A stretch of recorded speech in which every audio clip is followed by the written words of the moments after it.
today is just to say thank you.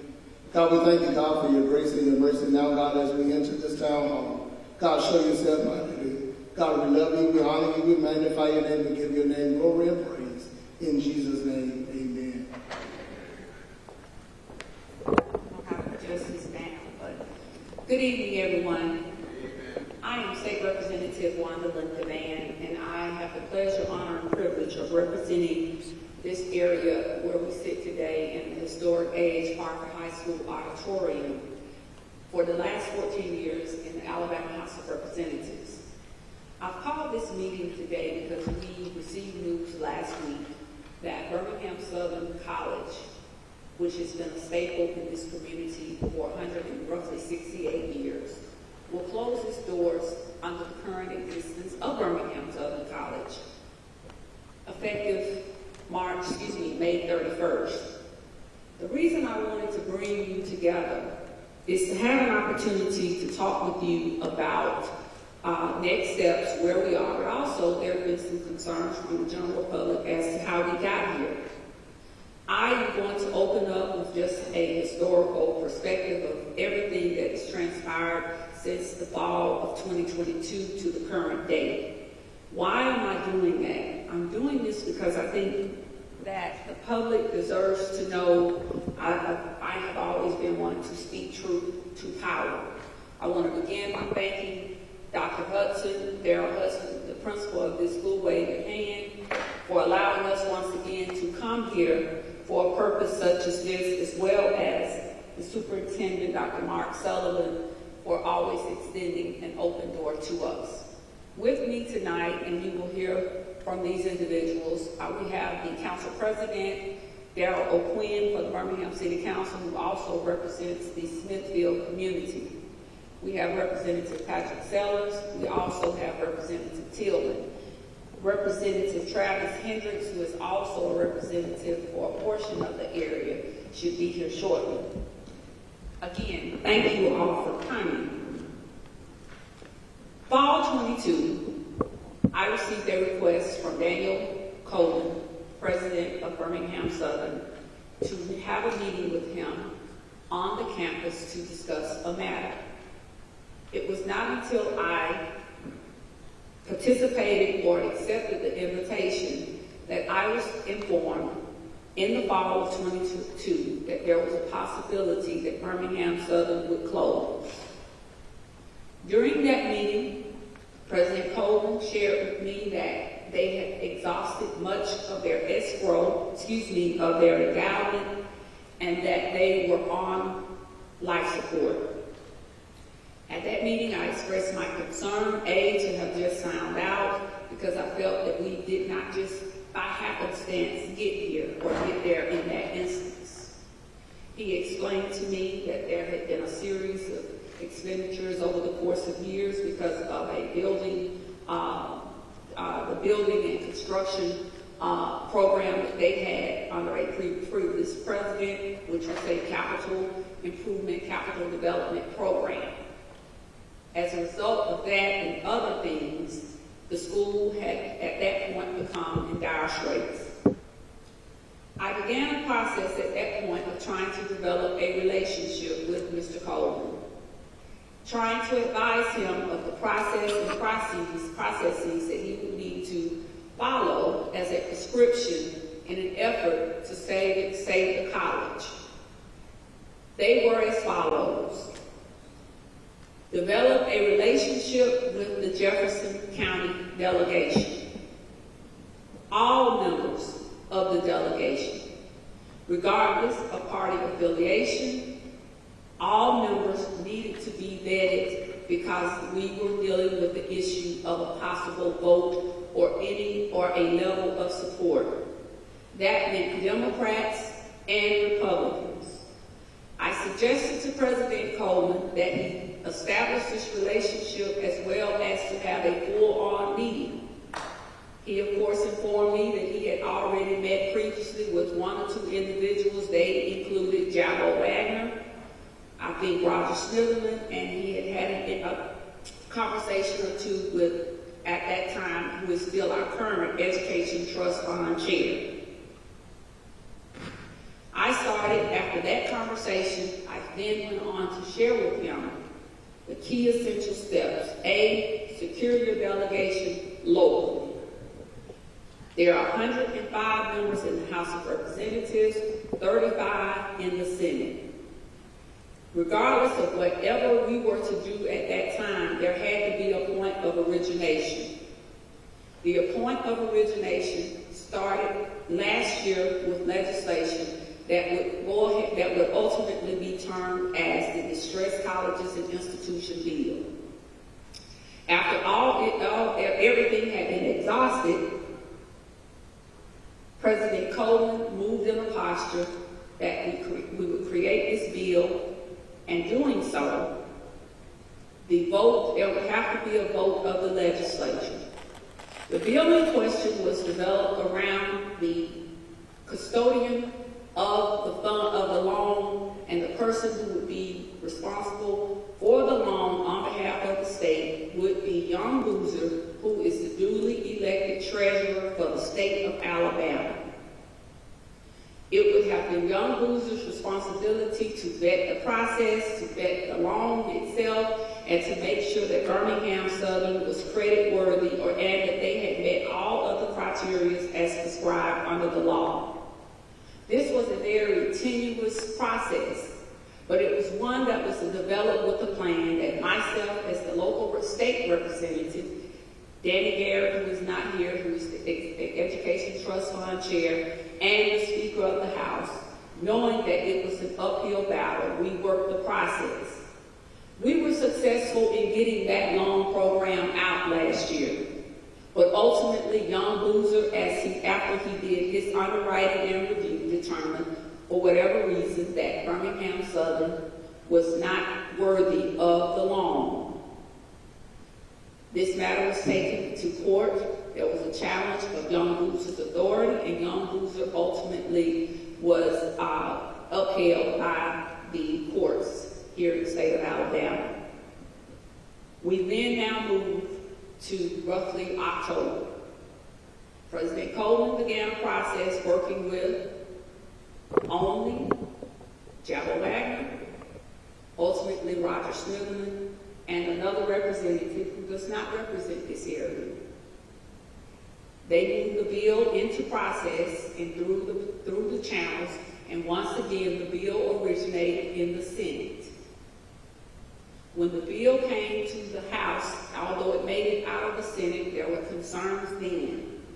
It ultimately made it out of the Senate. But when it came to the House, there were just not enough votes for it to move forward. It made it out of the committee only as a courtesy. The day that before the committee met, there were two committee meetings. One was a public hearing, and the other was the actual vote. The night of the public hearing, which was on Tuesday before last, the Republican Party met. They drew a straw vote, and based upon those numbers, there was just not enough support from the members, the majority party, to move forward with a vote on the House floor. The current rules chair was opposed to the legislation. Members also of the Alabama Democratic Party and Black Caucus were concerned and were somewhat opposed to the legislation. This was a piece of legislation that would have had to have bipartisan support from both caucuses. Unfortunately, it did not. And I will close with this because I want to speak truth to power. In doing so this session, I requested information on this bill several times from the governmental affairs representatives. Each time I was told, well, we're trying to work it through the Senate, we'll get back with you. So we steered from a course that we took last year, which was a course that ultimately brought us a degree of success, but ultimately was stricken down. This particular piece of legislation that was rejected by the House to a degree from a straw poll was legislation that was written that would have totally removed young Boozer from the process. Again, young Boozer is the state treasurer, a constitutional officer. So it was very unlikely, after making those amendments, that the bill, even if it passed the House, would have been signed by the governor. She would have probably vetoed the legislation. I expressed my concerns to the president. I expressed my concerns about how we should move about. We are roughly 19 members in the delegation in Jefferson County, with the majority of those being my colleagues on the Republican side of the aisle. Many of which that were not in support of the bill last year, but just for the purpose of saving the college, they acquiesced to the bill and to support it. Unfortunately, there was not enough communication by the delegation, with the college, and with the members, several of whom are sitting here tonight. So we are here now with Birmingham-Southern closing. It is a very unfortunate situation. It was a very heartbreaking situation, but I do feel to a great extent it is one that could have possibly been avoided. But we are here now. So what's next? Many of you have called expressing your concerns as to what will happen with the college. Will the city step in? Will the city's money be repaid? The city sent along to Birmingham-Southern, I think $2.5 million of a $5 million request. What will happen if the school closes and the lights ultimately go off? Will the school come back as a college of higher learning here in the state of Alabama? I can't answer all of those questions, but I certainly can try to field your questions, and it is my plan to put in a formal letter to President O'Quinn and to the mayor, the concerns of the citizens with regards to the city of Birmingham, and to make sure that we address those concerns. Some of you have questioned whether Birmingham-Southern will ultimately be like Caraway Hospital. I do not believe that will happen. I believe that the campus will be secured. I'm also going to be speaking with Sheriff Petway. We understand we have a number of down officers here in the city of Birmingham, and I do believe that working together as a collective, we will be able to make sure, at least for a while, that the necessary security is in operation on the campus. And lastly, we are hoping, based upon the information or some information that I received today, of some of the interest that has been shown to Birmingham-Southern from institutions throughout the state. It is my understanding that the entire UA system, Tuskegee, Miles, Spring Hill, Stillman, Jacksonville State, Auburn, University of Montgomery, UWA, have all been helpful.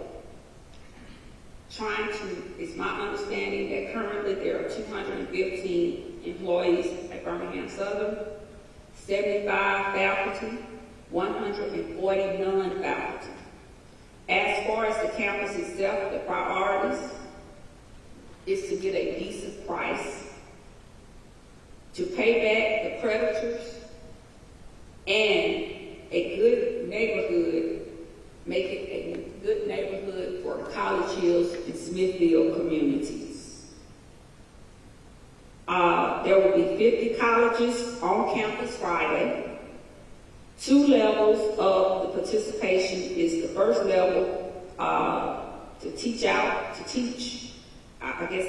the campus. That will take and then they're working to make sure that they have colleges that will be visiting the campus that will take either the scholarships or credits that the students have, as well as to move and vacate their policies on the application fees and processes. This includes Sanford, Stetson, Stillman, and other levels to include almost all state schools plus 30 more will waive fees and expenditures for transfer. We will take questions at the end, but I felt it was most important to let you know what happened and how we got here. And now we will move into readings and a word from the President of the Birmingham City Council, as well as Council Representative for this area, President O'Quinn.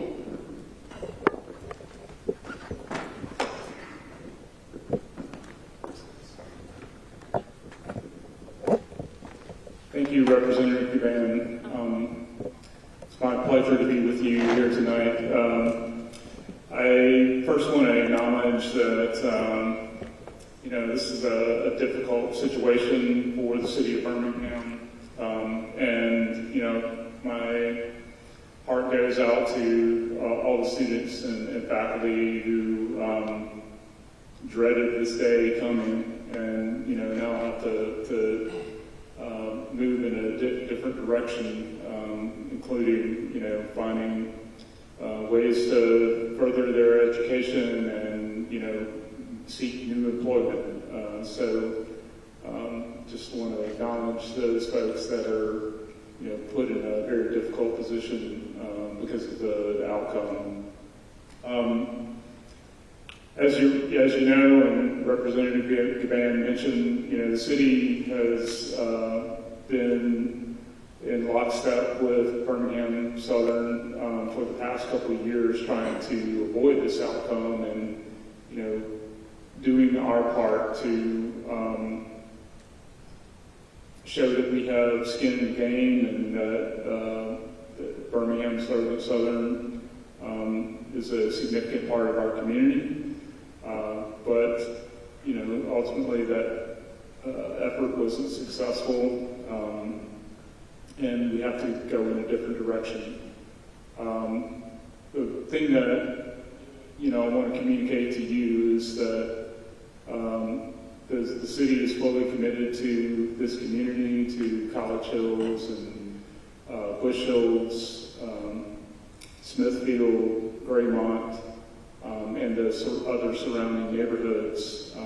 We realize, that this, it will be impactful. The thing that I would say to you is that I do think that Birmingham-Southern's campus is different than some of the other properties of similar size and magnitude. I think that there will be significant interest in folks that want to either locate another college campus here, or I even envision that there could be corporations that want to have that type of environment as a secondary or even a primary headquarters for their organization. So, while a lot of folks are, concerned about the future, I just want to, encourage folks to also keep the potential positive outcomes in mind too. But mostly, I'm here just to hear your concerns and make sure that I convey those to my colleagues and to the mayor. Unfortunately, Councilor Clark had another commitment tonight and couldn't be here. She represents the portion of the community on the Druid Hills side, also College Hills. So I've got the portion of Smithfield that's east of Center Street in my district. So with that, I think that about sums it up, and I'm looking forward to your questions and concerns.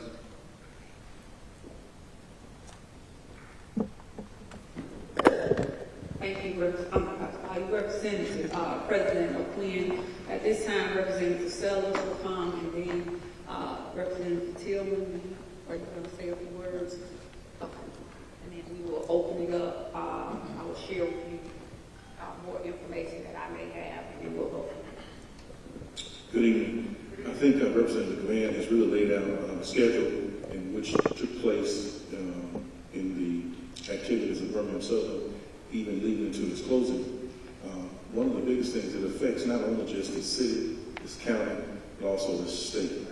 At one time, the economic impact for Birmingham-Southern was at $100 million back into our economy. One of the biggest questions is, what is going to happen with that campus now, 192 acres, going vacant within our community, within our city, within our county. And I hope that not only just our Jefferson County delegation, but also our city leadership, county leadership will come together for recruitment and to be on the same page to make sure that that campus is repurposed for whatever it is, whether it's another higher education or whether it's a movie studio, did I catch that? Or whatever it can be repurposed for. But Representative Command has done a great job in cataloging and scheduling the events that are taking place. I do believe wholeheartedly that we all have to stay communicating together for the betterment of all of our community.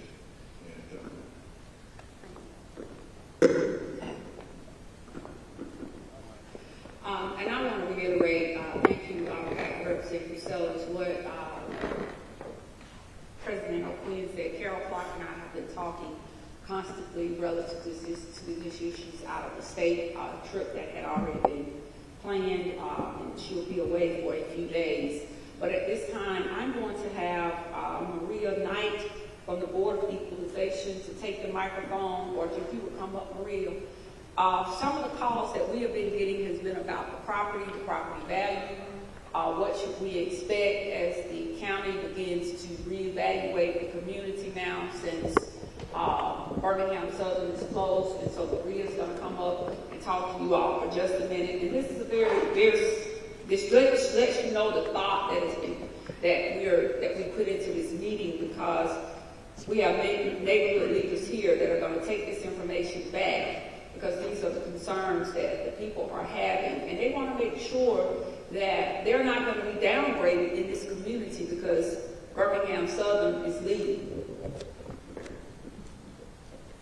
Thank you, Representative Gavan. Good afternoon, good evening to everybody.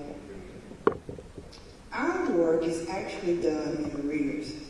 What we do is look at sales information and take that information to determine values. These are sales that have already occurred. Our time frame is October the 1st. For example, for the upcoming 24 year, our values will be based on October the 1st of 23 up until October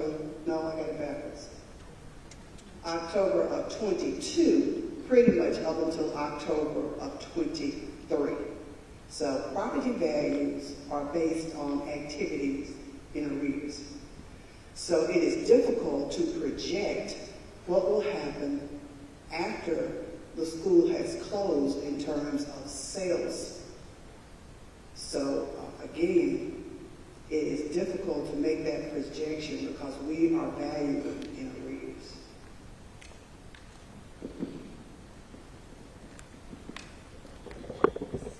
Okay, so right now, we really don't know what's going to happen. My suggestion to you all is make sure you maintain your properties as they currently exist, number one. But certainly be mindful. Hopefully we will have this issue resolved before they actually go out and begin the evaluations for this year. We do know there's a great concern relative to this issue, but I think as President O'Quinn said, that he's going to be taking some of these concerns back to the mayor. We will be working with the Board of Equalization as they begin to move through this process to keep you better informed. But hopefully, we're hoping that another education or college or university will have acquired Birmingham-Southern and we won't skip a beat. Does anyone have any questions for Maria? Ms. Knight before she takes her seat from the counter. Are there any questions? Thank you. Also, lastly, Miles College sent a representative here, and then we're going to open it up. There are several people who want to speak. Mr. Stallworth, are you here? Okay, Miles College is one of these colleges who has extended an offer and opening their doors to the students of Birmingham-Southern. So I wanted him just to expound upon that.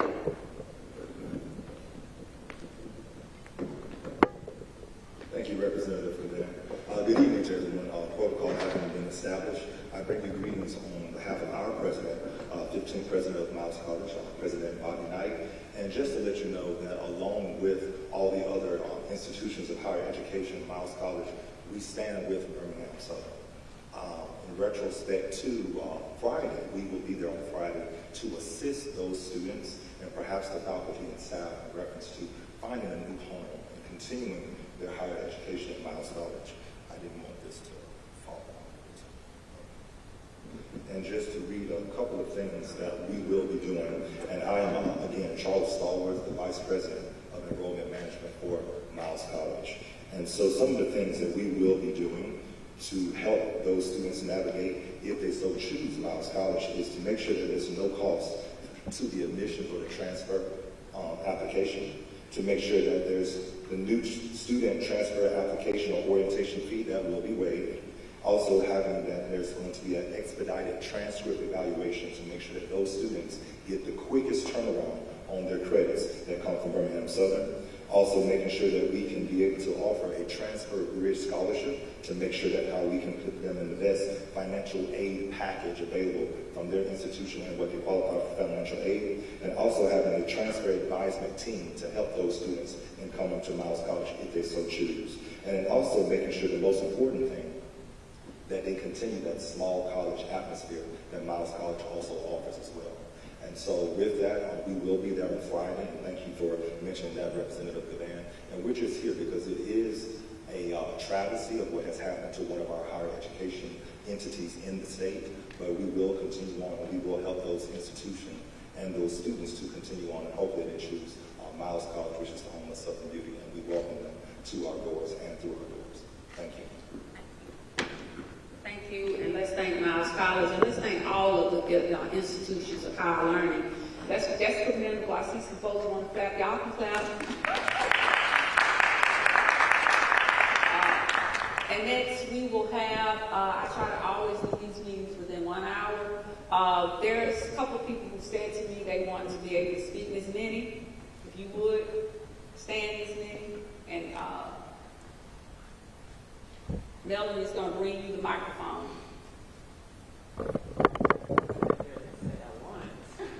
No, but Ms. Minnie wanted me to read the letter that she received back or sent to Young Boozer, and I said to Ms. Minnie that she needed to be the one to read her own letter.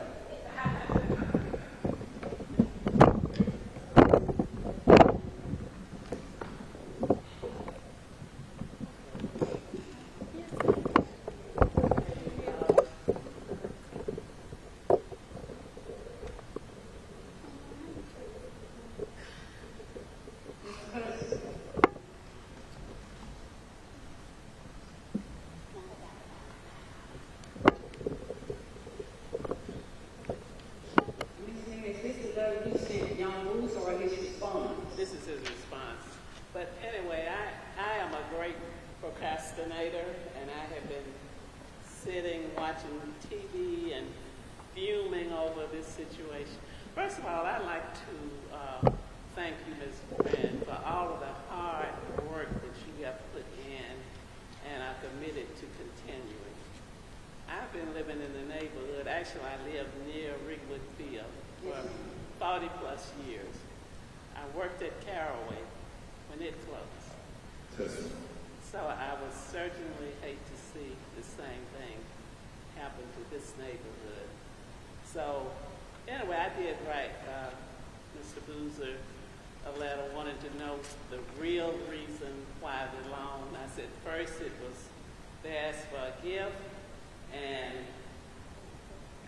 that was turned down. And then they asked for a loan, and I was just wondering what the real reason was that you fought it so hard. And of course, he wrote me this letter stating about what his position was, and that the law that was passed last year, that he was to investigate the credit worthiness of Birmingham-Southern. So I am encouraged from what I have heard tonight. Out of all of these schools and businesses, I just really feel in my heart that something good is going to happen, and the neighborhood won't be left with that big hole that would be terrible for the neighborhood. And I also reminded Mr. Boozer that the people that worked at Birmingham-Southern and that they were taxpayers, and they had been good neighbors, and they contribute greatly to the neighborhood. So I'm just encouraged that something good will happen, maybe something even better. If the government is behind you, read the letter, please.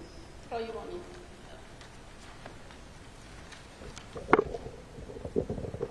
It says, State of Alabama, Office of State Treasury. Ms. Kennedy, I received your letter today. Thank you for writing me. It's dated March 29, 2024. A law was passed in 2023 that required me to evaluate BSC's credit worthiness under a loan program. I acted according to the law.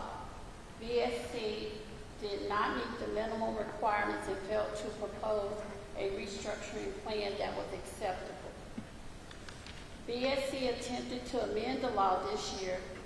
I was asked to comment in the public hearing on the college's current financial condition, and I did.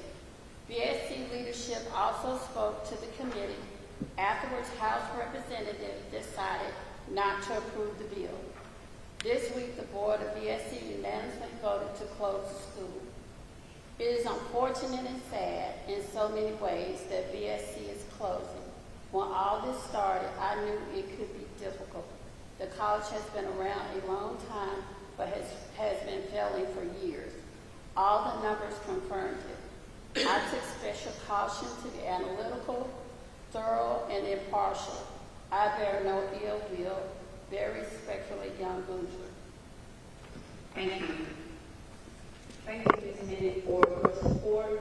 We are going to try to get through this together. Again, it will take everybody working together. I think Samuel Drew is right there, Ms. Drew, who is representing the College Hills community, neighborhood.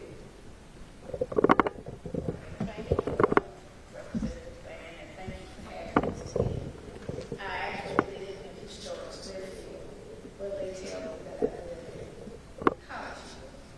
But growing up was always Smithfield. So I'm not sure. I think I have one foot, a left foot in college and a right foot in Smithfield. But again, thank you for having us here. I am very concerned.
talk about securing the property, you're talking about almost 200 acres. That's a lot. I don't know if lights are still going to stay on, because lights are very important for security at night. We have an influx of people who unfortunately are homeless. That don't want to with plenty of meetings to sleep. I applaud everything that I've heard about what's going to happen with the students. And I commend all the universities and colleges for stepping up. But what happens to us? What happens to the community when everybody's when the lights are gone out? Those buildings are still there. That property is still there. And we are still there. So what happens to us? When you start talking about recruiting, I encourage each and every one of you and your colleagues, we need an aggressive recruitment campaign. It can't be lackadaisical, because number one, as I said earlier, the property is not like it is today. Somebody has to cut the grass. Somebody has to maintain the building. And somebody has to secure the facility. That's a lot. And there's not a plan in place. There needs to be an immediate plan put in place to address all that. We can't even cut the lights.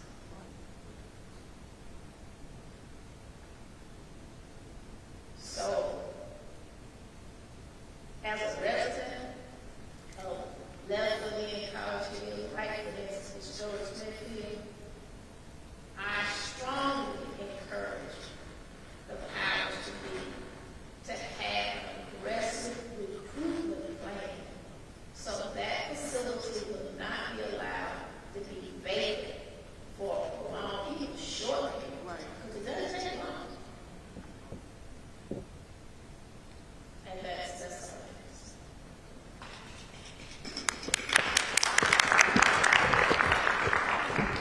Does anyone else have anything they would like to say? To the right, okay. Oh, Ms. Dorr, how you doing, Ms. Dorr? Saying Bush Hill communities, and I wanted the media, since they are here, to see all of these communities represent a collective. These are people who held these communities together for many, many years. And it's them who's also graduates of Birmingham-Southern. Good afternoon, everyone. As one of them said, that I'm a resident here at Bush Hill since 1976. Also a graduate of Birmingham-Southern College from 1984.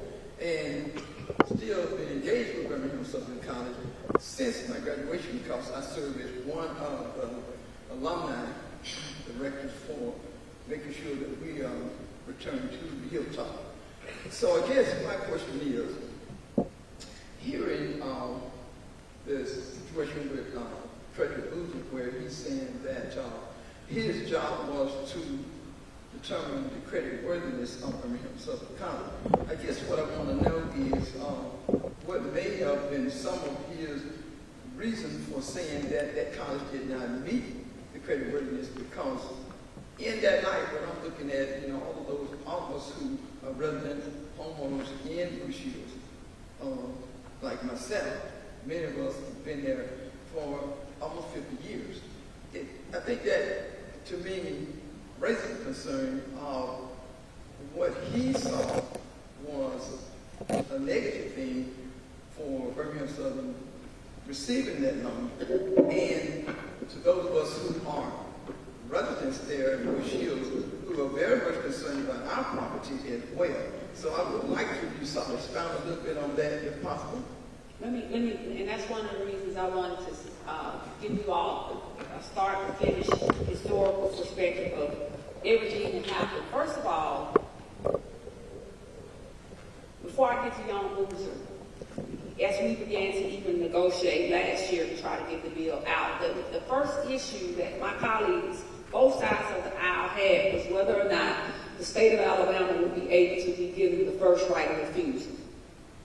That means if Birmingham-Southern defaulted on their loan, who's in line to get it?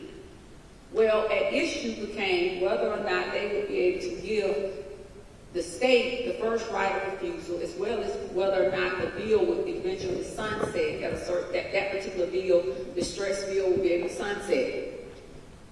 An issue has always been service first is the first lien holder on this bill. I think right now Birmingham-Southern may owe them roughly about close to $17+ million. So that became an issue. Also, what became an issue is that you have people who fundamentally believe, or it is their belief, that you should not give public dollars to a private institution.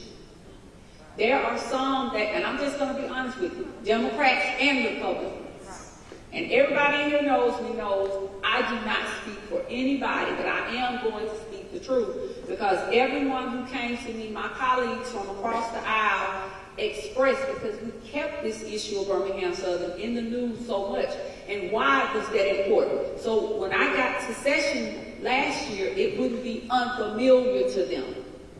So that was also one of the plans of action that I had when I first met with the president, who was vehemently opposed to really addressing the media. So when you look at that, all of those things coupled together, the monies, what they owe out, their debt ratio that they owe, and also was that question, and I'm just going to be honest with you, is who prepared the financial reports? Did that come from finance team? Where did the numbers come from? And that was why he also, I think, spoke in the letter. I had not seen this letter. Ms. Benny stopped me, and that's why I did not want to touch that letter, because it was written to her, and I would never want anyone to say that I had any wording or anything to do with that letter. I'm a lawyer by trade. There's a term of art we use, let the thing speak for itself. So those are the issues that he had. The creditworthiness, the collateral, whether or not there was enough collateral in the school if they default, and then the other thing is the letter of credit that would have been needed from another institution. Ultimately, the question boiled down to, if we loan you $30 million, can you pay it back? And if we give it to you this time, are you coming back again? And there were just, out of 105 of us, there just was not enough. And when I say last year we had to beg, we literally had to walk the walls day and night to get the votes for the first version of the legislation to pass. I'm not here to speak for Young Boozer, but what I am going to do tomorrow, I'm going to request an appointment with Young, and I'm going to ask for O'Quinn and my colleagues to be in the room, and I'm going to ask for all of my neighborhood presidents in this area to be present in that room, to talk with Young Boozer and let him express himself and tell you what happened. Because I know there's a lot of concern from the general public as to whether or not the legislature let the college down. I can't say if they did or did not. I allow each person to speak for themselves and to be their voice. My role was simple, to fight for Birmingham-Southern. I took criticism from my own alumni because I fought so hard for Birmingham-Southern last year, only to get to this year and almost be left totally in the dark.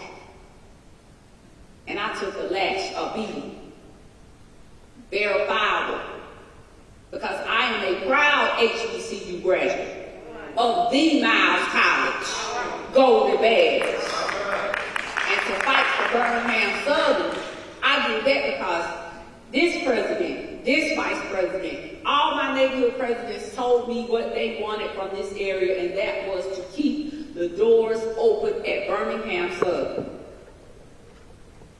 So at this time, I'm going to ask Thomasine Jackson. She's another neighborhood president from the Thomas community that's right up.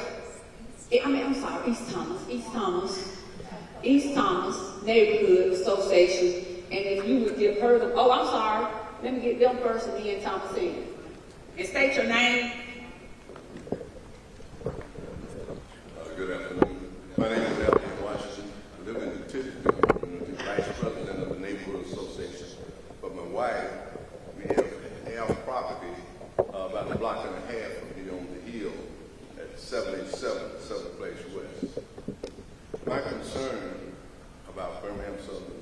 closing was a great concern. But I was asking if this meeting tonight means that it's carved in stone that Birmingham-Southern will close on the 31st. You can answer that.